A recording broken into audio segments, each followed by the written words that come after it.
All right, we're still on page 10, and what we're going to do now is we're going to convert some more. So it's like basically practice problems. So these say convert by hand, but what that really means is like use a four-function calculator. I'm going to show you in a second how to like use your calculator to do this directly. And then you'll probably never really do it again by hand unless someone tells you you have to do it by hand. So let's take a look at this. So 36.254 degrees. So we have 36 full degrees. So 36 full degrees. And then we're currently adding to that 0.254 degrees. All right, so I'm gonna go from degrees to seconds. So I need to think like, what is my conversion factor? Well, there's 60 degrees to minutes. God, I keep messing that up. So there's 60 minutes in a degree. So I'm gonna multiply this by 60 minutes in 1 degree. Okay, so this will give me 36 degrees. That's like locked in. I did this ahead of time, so I'm just gonna like read it off. It's 15.24 minutes. Okay, so that means that I have 36 degrees, 15 full minutes, and then I need to take these minutes and turn them into seconds. What's my conversion factor? So now I'm gonna multiply by 60 seconds in 1 minute, and this will give me, so this actually gives me 14.4 seconds. So 36 degrees, 15 minutes, 14.4 seconds. But since it's degrees, minutes, seconds, and not decimal degrees or decimal minutes or decimal seconds, I'm just going to round that. I'm going to say that my final answer here is 36 degrees, 15 minutes, 14 seconds. I'm going to go with that. All right, let's try the next one. So basically the same process. So you peel off your full degrees, right? So 49 degrees. Then you have another 0.985 degrees. Okay, degrees. And then you're going to convert that into minutes. So what's our conversion factor? 60 minutes in 1 degree, just like minutes and hours. And then, probably more saying that for me than for you. So that's 49 full degrees. What did I get here? I got 59.1 minutes. And then I need to take that 0.1 minute and convert it into seconds. So there's 60 seconds in 1 minute, and this is minutes. So that's going to give me, so this is like sloppy work. Basically, you don't really do this by hand all that much, so I don't worry too much about what the work will look like, as long as it's easy for someone to follow. And I think this is probably easy for someone to follow. And then this will be, what, 6 seconds? So 49, 59, and then 6. That's usually how I read it, by the way. Like degrees, minutes, I'll just say 49, 59, 6. And you kind of know because you know what place value is for these. 59 minutes, 6 seconds. And also, if you're paying attention, I mess up when I say minutes and seconds like all the time. Try not to do that, but I find there's nothing I can do about it. So, you know, I'm sympathetic to your cause if that's what you're experiencing. Now, to go the other way from degrees, minutes, seconds to decimal degrees is actually kind of easier. So what I'm going to do, I mean, I know I have 59 full degrees. I'm going to add to that. So it's 14 minutes. All right. So I know that there are 60 minutes in a degree. So I'm going to use a conversion factor of 1 degree is 60 minutes. And then I have 32 seconds. And so I have memorized that 1 degree is 3,600 seconds. The alternative there is you go from degrees to minutes and then from minutes to seconds, and you'll just end up with 1 over 3,600 no matter how you do it. So I think it's better to just go straight, but it doesn't make a difference. Like this. And then I'm going to use a calculator on that in a second, so I'm just going to write down the work for this one too. 15 degrees, 27 minutes. Oops. Forgot what I was doing there. It's like, oh, I'm just writing. Plus 27 minutes times 1 degree is 60 minutes. Plus 43 seconds times 1 degree is 3,600 seconds. Conversion factors, right? I mean, you start doing this probably in like 5th grade, right? Inches to feet, feet to miles, whatever to whatever. So let's go to the calculator and get these. And then I'm going to show you how to use your calculator to just straight convert things. and you will probably love it because it's a lot easier. So let's see. Here we go. So I'm going to do 59 plus 14 over 60, and then plus 32 over 3600. Whoops, 3600. I'm just going to put a decimal point there. If I don't put the decimal, well, if I don't put the decimal, it gives me this.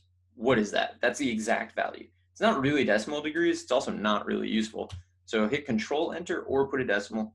I'm just going to fill this in. So that's 59.242. 59.242 degrees. Then I'm going to do the other one. So that's 15 plus 27 over 60 plus 43 over 3600. Okay, so 15.462, right? Because we want to round correctly. So 15.462, and that's degrees. All right, so let's talk about how we can actually do this straight on our calculator, right? So going from degrees, minutes, seconds to decimal degrees is the easier of the things. And the reason for that is if you press the templates button and then you look through it, for me, it's row 2, column 1. It's somewhere like that on all Inspires, but you just have to find it. It looks like degrees, minutes, seconds. Press enter, punch it in. So 52 tab to get to the next box, 14 tab to get to the next box, and then 32. So if I hit Control Enter here, if I just hit Enter, it gives me this, which, oh, interesting. What did it do? Look at the mode that I'm in. I'm in radians. Okay, so I actually want to be in degree mode for this because what's happened here is it took degrees, minutes, seconds, converted it straight into radians because I'm in radian mode. So to change to degree mode, I have two options. I can actually just click here and it'll switch it for me. So if I do it again, or Control Enter, 52.2, what? 52. Oh, you know, I typed it. You know what? I just like did the wrong problem in the notes. I did 59, 14, 32. I should have done 52. So I'm gonna actually change that right now. It doesn't really make a big difference in the problem, fortunately. But so 52, 52. I really convinced myself that was a 9. Okay, so 52.242, which is the answer we would have gotten if we used 52 degrees instead of 59. So that works out. So if I'm in degree mode, if I don't have a CX2, I think that to change, we still have to do doc, and then 7, and then 2, and then press tab, and you can change this. So I'm using the arrow keys to change this to degrees, press OK. Now I'm in degrees. So you need to know how to do that. So let's do the next one. Hopefully I wrote it down correctly the first time, so I won't be surprised by the result. 15, tab, 27, tab, 43. Control Enter gives me 15.462, which is exactly what I was expecting. Let's go back to this this little like disparity that we had here, where when I was in radians, it gave me 23509 pi over 81,000. Okay, so if I had gotten this, I could convert this, right? This is not a problem. I'll just multiply by 180 over pi, and then I'll hit Control Enter, and I get 52.242. A really interesting way of getting very good at using degrees and radians is to not switch your calculator between degrees and radians. Just leave it in radians all the time, and then do all the conversions that you need. I'm not saying that I really recommend that you do this because when you're first learning, it's probably a terrible idea. But I often don't switch between degrees and radians. I just do things in radians, and if I need them in degrees, I'll like just work it out. But I don't know that I recommend that. So let's talk about how we can go from decimal degrees to degrees, minutes, seconds. This is not as easy, but it's not bad. So what you first want to do is type in what you have in decimal degrees. So I have this, 52.24, a lot of 2's, seemingly an infinite number of 2's, but who really knows? I mean, I guess if we did the math, we would know for sure.